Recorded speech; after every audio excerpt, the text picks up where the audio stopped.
Two things that I absolutely loved about the OMG girl, also known as Stacy Frick from Turning Red, is that she seems to play the role of the popular girl in Mei's school, and yet in every scene she has with Mei, she's never mean or awful to Mei. In fact, when Mei is in her panda form, Stacy shows her nothing but like excitement and adoration, and it's kind of wholesome and such a great break from the usual trope of a main character beefing with the popular girl in school. The second thing that honestly I didn't even realize until so many of you commented about it was that she has diabetes type 1. This was confirmed by Susan Fong, who worked on Turning Red, and has said that what Stacy has is an insulin infusion set on her arm, which I originally thought was a continuous glucose monitor, hence why it kind of looks like that in my art instead. Oops. So who should I draw next from Turning Red?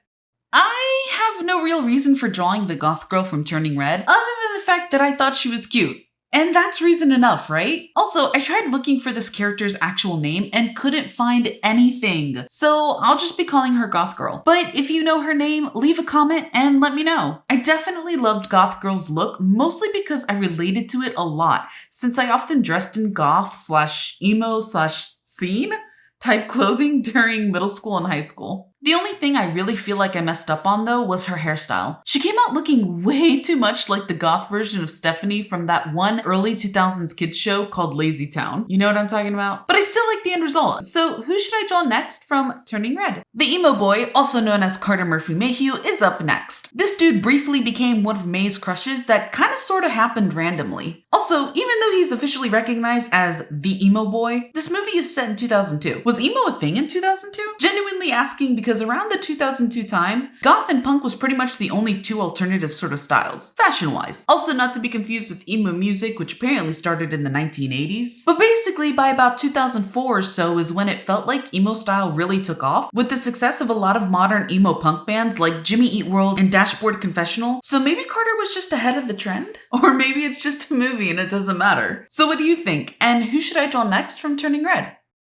So Mei from Turning Red had like a ton of aunts, and a part of me wonders if they were all Ming's sisters or Grandma Wu's sisters. I know, kind of trivial to even talk about, but these are the kinds of questions you start having after watching for like the 300th time. Lily, which is the one I'm drawing here, seemed pretty young, probably even younger than Ming, so that makes me think she's actually Ming's sister. Helen with the glasses also looks like she could be an older sister to Ming, and then finally Ping and Chen make me think that they may be younger sisters to Grandma Wu, which would make them Mei's great aunts. But a lot of cultures don't distinguish the two. For instance, in my Hispanic culture, I don't call my great aunts as great aunts. We just call them aunts. Well, tias or titis to be more specific. So could it be the same for Mei? And who should I draw next?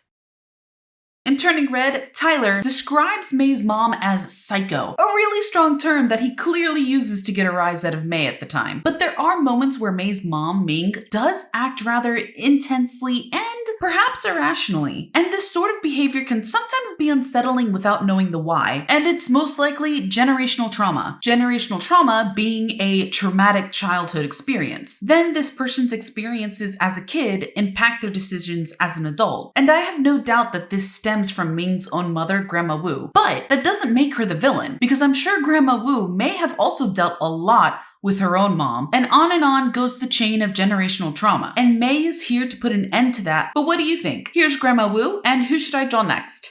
So just how old is Jessie from Turning Red? Jessie is the last and final member of Fort Town that I'm drawing right now, but he's certainly not the least. A lot of you have been asking a ton for him, so here he is. He's the oldest member of Fort Town, and originally he was pursuing a ceramics degree before doing the band. Aside from that, he also has 2 whole kids. And there's some debate going on in the comments that I've seen where people believe his 2 kids may in fact be pets rather than 2 actual humans. To be fair, that kind of makes sense as people these days refer to their pets a lot as their own children, but I kind of feel confident that Jessie's 2 kids are actual human kids. But what do you think? And who should I draw next from Turning Red? So, I totally messed up on the names of the aunties from my last Turning Red video. Apparently the auntie with the glasses is Auntie Ping, not Helen. So here's Auntie Ping. I also went ahead and did some Googling on these aunties because I was getting all sorts of comments on who's who on my last video. But I think I got it all sorted. And it seems like Auntie Lily is actually Mei-Mei's cousin,